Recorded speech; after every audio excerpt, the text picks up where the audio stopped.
Saramago é 100, um olhar sobre seus romances pela voz de Raul Oliveira. Salve, salve, queridos ouvintes! Que saudade!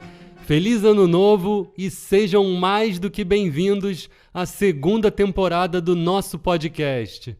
Depois dessas férias tão merecidas, Saramago é 100 está de volta com força total.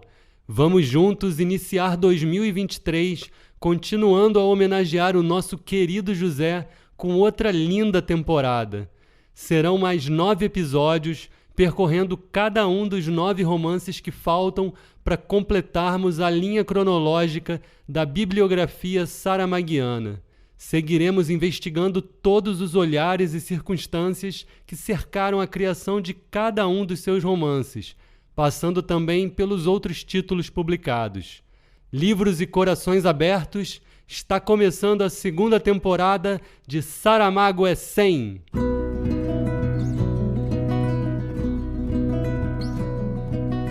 E para abrir essa temporada em alto estilo, vamos precisar de muita coragem ao olhar para dentro de nós mesmos nesse profundo ensaio sobre a cegueira. Mas antes, vamos voltar de onde paramos na última temporada para entender o percurso até o ensaio. Já sabemos do impacto causado pela publicação do Evangelho nas autoridades portuguesas, nos católicos e na Igreja. Não se questiona o dogma impunemente. E esse impacto gerou mudanças decisivas na vida de Saramago. E digo mudanças reais, práticas. Sua ida para Lanzarote, ilha mais oriental do arquipélago das Canárias, onde construiu a casa e viveu ao lado de Pilar até o fim dos seus dias. Saramago conheceu Lanzarote através de cunhados que lá viviam e descobriu, pedra por pedra, a ilha e o silêncio dos vulcões ao cair da tarde. A elegância austera de suas terras comovera-o e cativara-o desde o início. Paixão pode ser uma palavra exagerada, mas foi isso que senti por Lanzarote. E as circunstâncias quiseram que viéssemos para aqui. Hoje, creio que foi uma das melhores coisas que sucederam na minha vida, porque esta ilha, para além das belezas naturais, permite que se viva bem.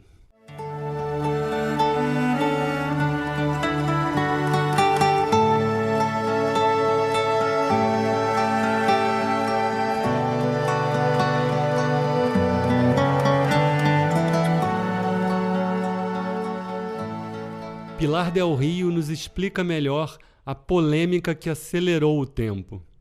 Em 24 de abril de 1992, José Saramago recebeu em sua casa de Lisboa o jornalista Torquato Sepúlveda, que lhe anunciava a notícia que se publicaria no dia seguinte em seu jornal, o Diário Público. O governo de Cavaco Silva tinha eliminado um livro de Saramago escolhido por 3 instituições culturais para representar a nova literatura portuguesa na Europa. A obra proscrita era o Evangelho segundo Jesus Cristo, um romance em que Saramago reflete sobre a culpa e a responsabilidade a partir do fato fundacional da civilização em que vivemos e na qual nos situamos. Em sede parlamentar, o governo de Cavaco Silva justificou sua decisão com 3 razões. Primeira, o livro ofende os portugueses, que são católicos e não toleram que se questione o dogma. Segunda, o autor é um militante comunista e já se sabe que os comunistas não representam seus países. Terceira, o livro está mal escrito. Dessa forma, o governo, assumindo funções de juiz inquisitorial e de crítico literário que não lhe correspondiam, pretendeu encerrar uma polêmica política que havia mobilizado escritores e partidos políticos, que gerou debates nos parlamentos português e europeu e demonstrações de solidariedade de representantes culturais e políticos de outros países. Um deles, o ministro da Cultura francês Jacques Lang, realizou uma inflamada defesa da liberdade de pensamento e de expressão e mostrou sua solidariedade para com o escritor português na França e em Portugal. Foram dias tensos na casa de Saramago. Os telefonemas, as visitas, os pedidos de entrevista sucediam-se uns após outros. O debate não terminava e a cada vez os argumentos dos defensores da decisão governamental faziam-se mais obtusos e anacrônicos, como se reivindicasse um regresso a épocas obscuras em que não existiam estados laicos nem constituições garantistas. José Saramago sentiu vergonha do cerrar fileiras por parte do governo de seu país com a decisão absurda de um de seus membros. Foi então que expressou por palavras a ideia da ilha. E se fôssemos morar em Lanzarote? Então, sem mais demoras, ligou ao seu cunhado e 9 meses depois a casa de Lanzarote, a casa, estava pronta para ser habitada. In nomine Dei. Ainda escrita em Lisboa e publicada em 1993, a 4ª incursão de Saramago à dramaturgia reforçou ainda mais sua principal crítica às religiões, tão presente no Evangelho segundo Jesus Cristo, a máscara horrenda da intolerância. Cegos pelas suas próprias crenças, os protestantes anabatistas e os católicos de Münster, cidade alemã no século XVI, se lançaram em uma guerra em nome de um mesmo Deus, uma terrível carnificina descrita já no primeiro quadro da peça. Para Saramago, as religiões nunca serviram para aproximar os homens. Entre o homem, com a sua razão, e os animais, com seu instinto, quem, afinal, estará mais bem dotado para o governo da vida? Se os cães tivessem inventado um Deus, brigariam por diferenças de opinião quanto ao nome a dar-lhe, perdigueiro fosse ou lobo da Alsácia? E no caso de estarem de acordo quanto ao apelativo, andariam, gerações após gerações, a morder-se mutuamente por causa da forma das orelhas ou do tufado da cauda do seu canino Deus? Que não sejam estas palavras tomadas como uma nova falta de respeito às coisas da religião, a juntar a segunda vida de Francisco de Assis e o Evangelho segundo Jesus Cristo. Não é culpa minha nem do meu discreto teísmo se em Münster, no século XVI, como em tantos outros tempos e lugares, católicos e protestantes andaram a trucidar-se uns aos outros em nome do mesmo Deus, em nomine Dei, para virem alcançar, na eternidade, o mesmo paraíso.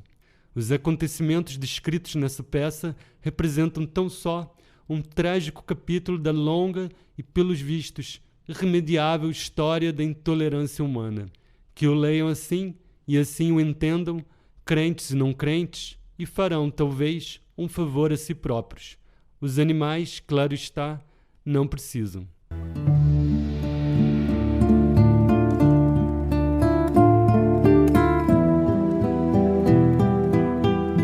In nomine Dei fez parte das comemorações dos 1200 anos de fundação do Mosteiro de Münster, originando ainda uma nova colaboração entre Saramago e o compositor italiano Ezio Corgi, a ópera Divara, estreada naquela cidade em 1993. Cadernos de Lanzarote. Já morando na ilha, Saramago iniciou a escrita de seus diários, publicados em 6 volumes entre 93 e 98, sob o título de Cadernos de Lanzarote. Registro precioso de seu dia a dia, guarda anotações valiosas sobre seu processo de trabalho, dúvidas e reflexões que muitas vezes nos abrem uma generosa convivência com o autor. Graças aos cadernos, podemos acompanhar a criação do ensaio desde quando ainda era só uma ideia difusa em sua mente. Em 13 de agosto de 93, Saramago contou: "Continuo a trabalhar no ensaio sobre cegueira. Após um princípio de muita hesitação, sem norte nem estilo, à procura das palavras como o pior dos aprendizes, as coisas parecem querer melhorar. Como aconteceu em todos os meus romances anteriores, de cada vez que pego neste, tenho de voltar à primeira linha, releio e emendo e releio, com uma exigência intratável que se modera na continuação. É por isto que o primeiro capítulo de um livro é sempre aquele que me ocupa mais tempo. Enquanto essas poucas páginas iniciais não me satisfizerem, sou incapaz de continuar. Tomo como um bom sinal a repetição desta cisma. Ah, se as pessoas soubessem o trabalho que me deu a página de abertura do Ricardo Reis, o primeiro parágrafo do memorial, e 17 dias depois, terminado o primeiro capítulo do ensaio. Um mês para escrever 15 páginas. Mas Pilar, leitora emérita, diz que não me saí mal da empresa. Episódio 11. Ensaio sobre a cegueira.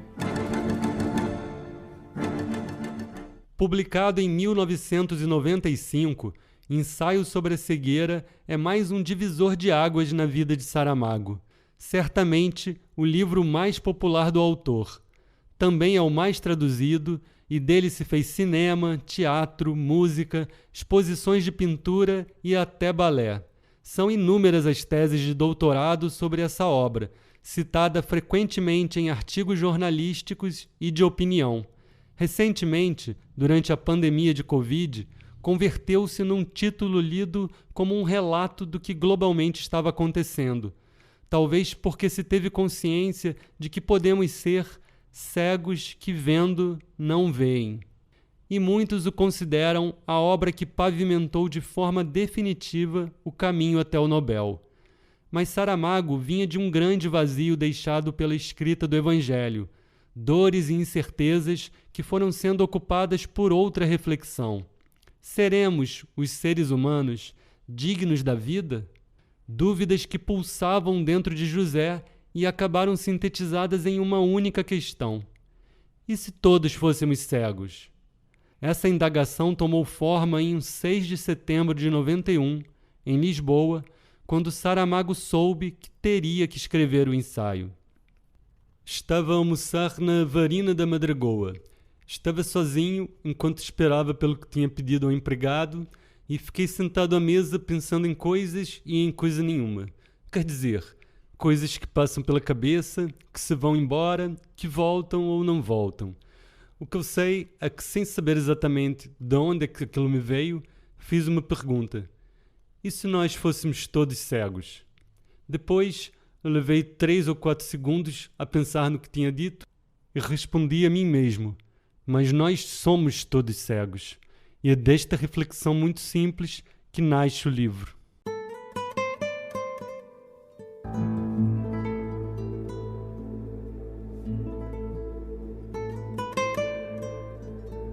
Inexplicavelmente, um homem fica cego quando se encontra no seu carro no meio do trânsito. A cegueira alastra como um rastilho de pólvora, uma cegueira coletiva. Personagens sem nome, um mundo com as contradições da espécie humana. Não se situa em nenhum lugar ou tempo específico. É um tempo que pode ser ontem, hoje ou amanhã. Uma alegoria. Resguardados em quarentena, os cegos se perceberão reduzidos à essência humana, numa verdadeira viagem aos nossos instintos mais ocultos. A partir dessa sinopse, vamos tentar dissipar essa neblina que o ensaio nos apresenta, e ninguém melhor que José para nos guiar. Do meu ponto de vista, no fundo, trata-se da visão como entendimento, como capacidade de compreender. E ao perder a visão, nesse sentido metafórico, o que se está perdendo é a capacidade de compreender. Está-se perdendo a capacidade de relacionar-se, de respeitar o outro na sua diferença, seja qual for. Talvez a história do homem seja um longuíssimo movimento que nos leve à humanização. Talvez não sejamos mais que hipóteses da humanidade e talvez se possa chegar um dia, e isto é a utopia máxima, em que o ser humano respeita o ser humano. Para chegar a isto, se escreveu um ensaio sobre a cegueira, para perguntar a mim mesmo e aos leitores se podemos continuar a viver como estamos vivendo, e se não há uma forma mais humana de viver que não seja a crueldade, a tortura e a humilhação que costuma ser o pão desgraçado de cada dia.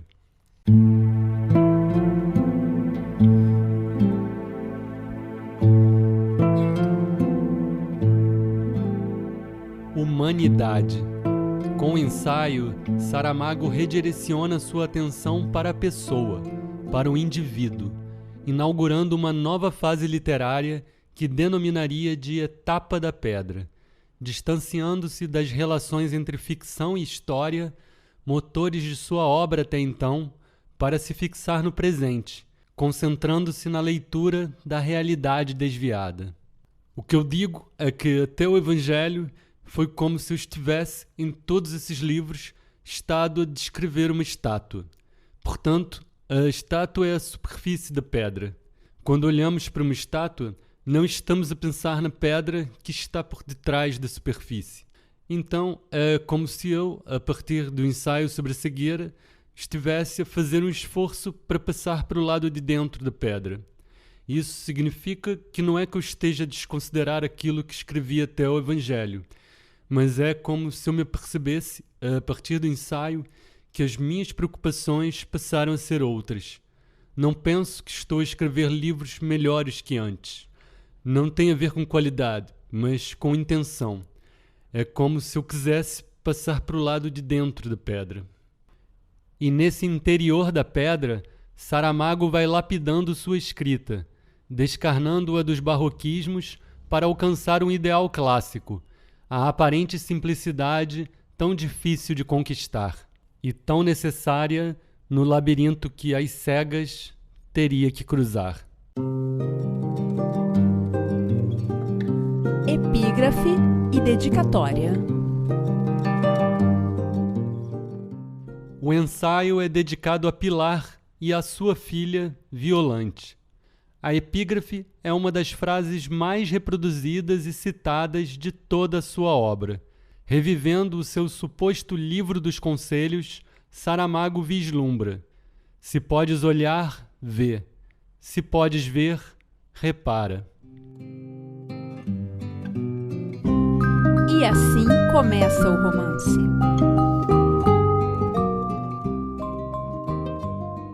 O disco amarelo iluminou-se. 2 dos automóveis da frente aceleraram antes que o sinal vermelho aparecesse. Na passadeira de peões surgiu o desenho do Homem Verde. A gente que esperava começou a atravessar a rua pisando as faixas brancas pintadas na capa negra do asfalto. Não há nada que menos se pareça com uma zebra, porém, assim lhe chamam. Os automobilistas impacientes, com o pé no pedal da embreagem, mantinham em tensão os carros, avançando, recuando, como cavalos nervosos que sentissem vir no ar a chibata. O sinal verde acendeu-se enfim. Bruscamente os carros arrancaram, mas logo se notou que não tinham arrancado todos por igual. O primeiro da fila do meio está parado. Deve haver ali um problema mecânico qualquer. Alguns condutores já saltaram para a rua, dispostos a empurrar o automóvel empanado para onde não fique a estorvar o trânsito. Batem furiosamente nos vidros fechados. O homem que está lá dentro vira a cabeça para eles, a um lado, a outro. Vê-se que grita qualquer coisa. Pelos movimentos da boca, percebe-se que repete uma palavra. Uma não, 2. Assim é realmente. Consoante se vai ficar a saber quando alguém, enfim, conseguir abrir uma porta. Estou cego!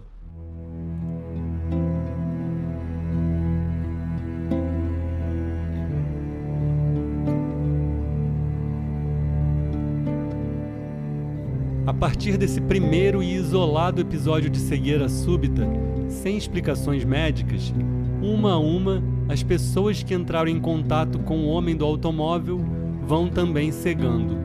O ladrão que o roubou, o médico oftalmologista que o atendeu, os pacientes, como a rapariga dos óculos escuros, o garotinho estrábico e o homem da venda preta, além da nossa protagonista, a mulher do médico. Uma epidemia de cegueira branca, contaminando personagens sem nome próprio, caracterizadas através das suas ações, porque a situação limite que elas têm de viver impõe-lhes lutar, em primeiro lugar, pela sobrevivência. A partir da percepção da epidemia, o Ministério da Saúde decide confinar os contaminados em um manicômio abandonado, para uma quarentena sem prazo definido. O primeiro a ser recolhido é o médico, juntamente com sua mulher, apesar dela ser a única pessoa que não irá cegar. Isso se dá ao final do 3º capítulo, mas até ali a escrita não fluía, como nos conta Pilar del Rio. Não foi fácil escrever esse livro. Pelo meio houve pausas voluntárias e outras em que simplesmente sentia que o caminho que levava não era o indicado. Por fim encontrou-o. Soube que era esse quando uma personagem se impôs com o vigor da naturalidade. Tem de me levar também a mim. Ceguei agora mesmo, disse a mulher do médico, subindo na ambulância que levaria seu marido. Essa frase, não pensada antes de escrevê-la no papel, deu-lhe a chave. Foi a epifania que procurava para escrever o ensaio sobre a cegueira que os leitores conhecem. José Saramago recebeu a frase com emoção. Uma personagem continuaria a ver por ter sido capaz de compaixão. Nesse momento, o livro adquiriu forma e ritmo, e foi sendo, dia a dia, o relato de cegos que bem poderia ser um afresco sobre a humanidade contemporânea. Escreveu o autor em 7 de outubro de 96, em seus cadernos. No meu romance Ensaio sobre Cegueira, tentei, recorrendo à alegoria, dizer ao leitor que a vida que vivemos não se rege pela racionalidade, que estamos usando a razão contra a própria vida. Tentei dizer que a razão não deve separar-se nunca do respeito humano, que a solidariedade não deve ser a exceção, mas a regra. Tentei dizer que a nossa razão está a comportar-se como uma razão cega, que não sabe aonde vai nem quer sabê-lo. Tentei dizer que ainda nos falta muito caminho para chegar a ser autenticamente humanos e que não creio que seja boa a direção em que vamos.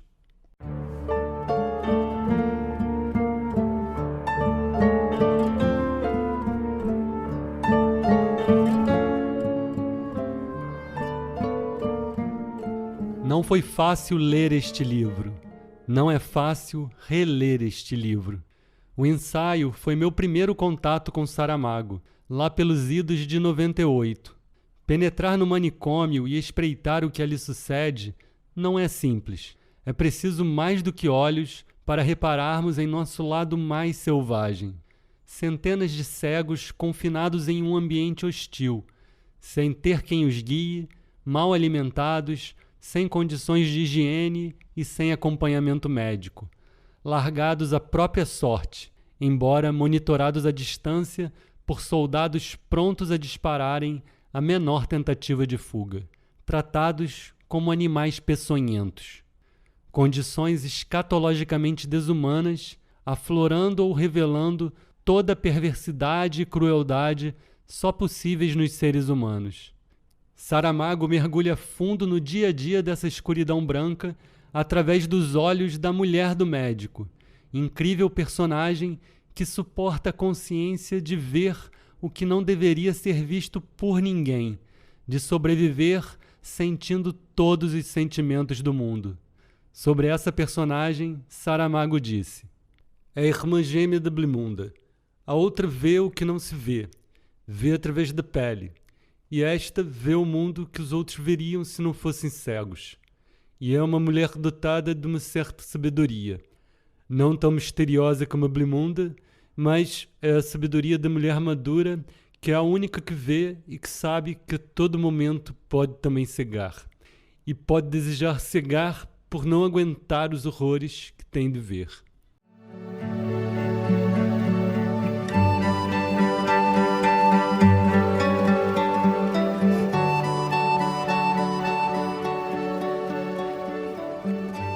Lá pelo meio do romance, um grupo de cegos se organiza maleficamente no manicômio e, armados, tomam o controle da comida que recebem.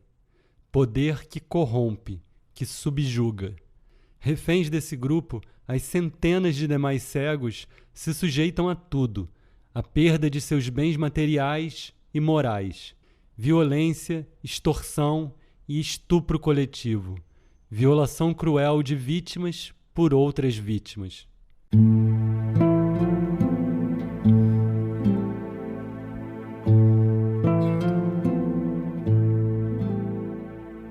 Houve momentos na escrita desse livro em que José Saramago quebrou. Lutei muito, só eu sei quanto, contra as dúvidas, as perplexidades, os equívocos que a toda hora se me iam atravessando na história e me paralisavam. como se isso não fosse bastante, desesperava-me o próprio horror do que ia narrando. Os episódios de crueldade absoluta, como a violação coletiva sofrida pelas mulheres cegas por parte dos cegos que tomam o poder, não quis voltar a lê-los.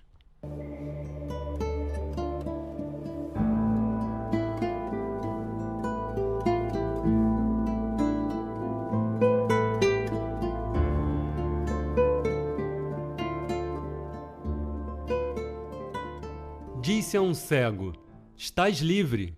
Abre-se-lhe a porta que o separava do mundo. Vai, estás livre, tornamos a dizer-lhe. E ele não vai. Ficou ali parado no meio da rua. Ele e os outros. Estão assustados. Não sabem para onde ir. É que não há comparação entre viver num labirinto racional, como é por definição um manicômio, e aventurar-se, sem mão de guia nem trela de cão, no labirinto dementado da cidade, onde a memória para nada servirá, pois apenas será capaz de mostrar a imagem dos lugares e não os caminhos para lá chegar.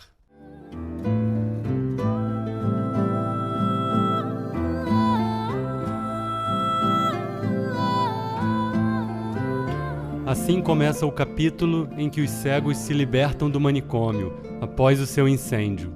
Uma prisão sem guardas, pois já toda a população cegara. Liberdade questionável, desamparada. Pela frente, uma cidade caótica, povoada por lixo e hordas de cegos famintos. No manicômio, o mundo todo estava lá dentro. Agora, o dentro está fora. E nesse fora, só os instintos governam.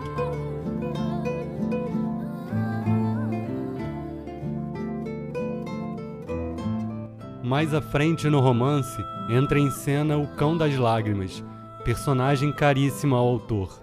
O cão surge quando a mulher do médico, exausta, se perde ao tentar reencontrar seu marido e os cegos do seu grupo, após desbravar a cidade em busca de comida.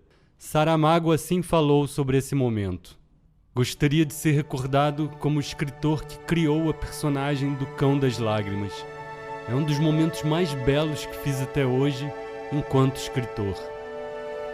Vamos então à leitura desse trecho. Para tudo faltam os olhos. Também os faltam para ver esse quadro. Uma mulher carregada com sacos de plástico, andando por uma rua alagada, entre lixo apodrecido e excrementos humanos e de animais. Automóveis e caminhões largados de qualquer maneira e atravancando a via pública. Alguns com as rodas já cercadas de erva.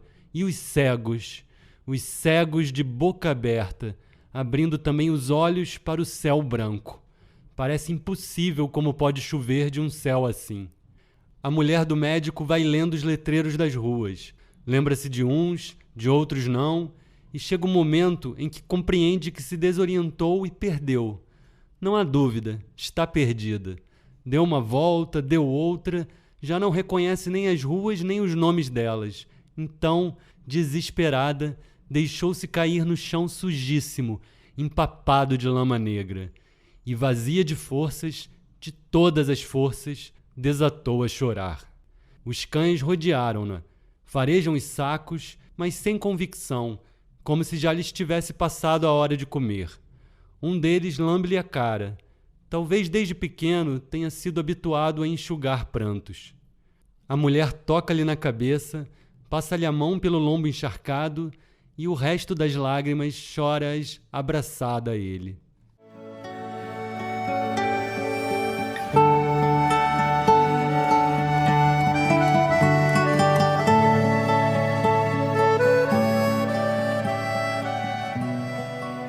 As lágrimas de José Saramago, enquanto descrevia o horror, ficaram latentes em sua casa. Foram acompanhadas com compreensão e silêncio, e até os cães, não apenas Pepe, o cão das lágrimas, sentiram que deviam ser prudentes. No meio dessa dor, Saramago levantava o olhar, via o mar, flores sobre sua mesa e respirava.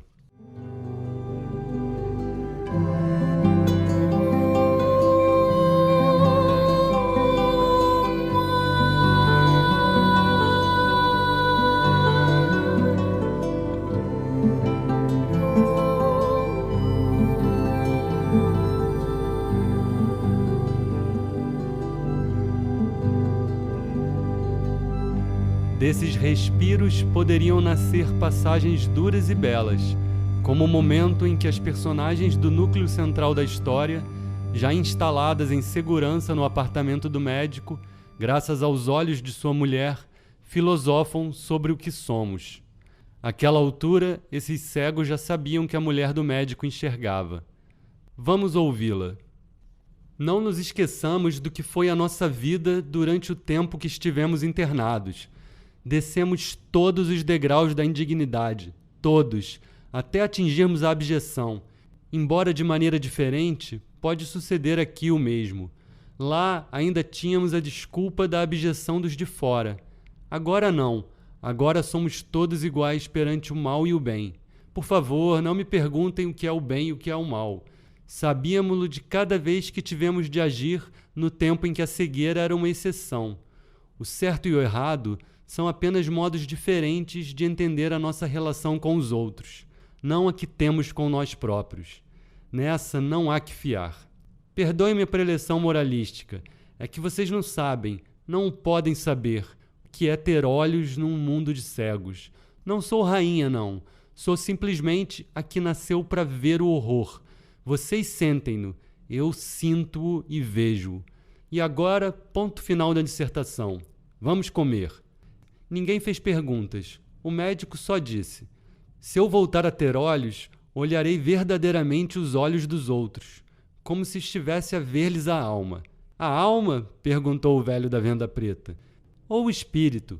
O nome pouco importa. Foi então que, surpreendentemente, se tivermos em conta que se trata de pessoa que não passou por estudos adiantados, a rapariga dos óculos escuros disse: dentro de nós há uma coisa que não tem nome.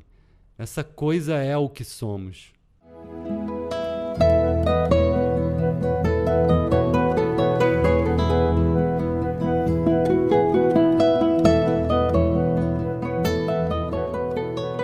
Perguntado sobre o significado desta frase, Saramago respondeu: o que precisamos é de procurar dar um nome a essa coisa. Talvez, simplesmente, lhe possamos chamar humanidade. O ensaio é uma convocatória a essa procura.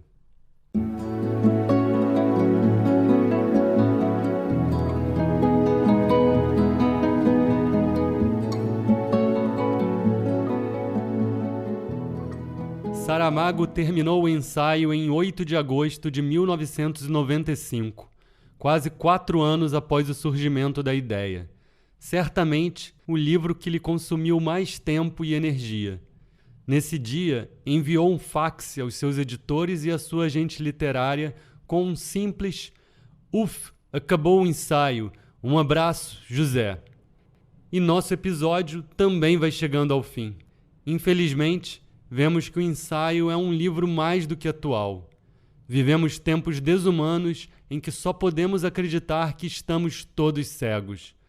Mas a leitura dessa parábola pode ser também uma leitura de esperança, de resgate da lucidez e do afeto. E tenho certeza que era essa a intenção de Saramago. Como disse o escritor William Fuchs no prefácio à edição comemorativa do ensaio, este é um livro duríssimo, que poderia nos corroer com o que revela de desumanidade, poderia nos roubar o alento e a boa vontade, poderia por si mesmo nos endurecer, mas também é um livro de fazer chorar, um livro de enternecer, e estranhamente, talvez seja pelas lágrimas que ele nos salva.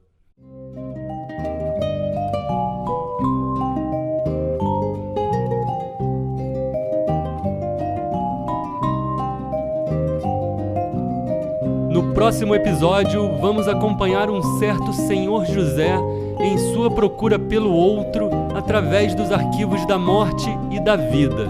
Nos vemos no simplesmente clássico Todos os Nomes. Até breve!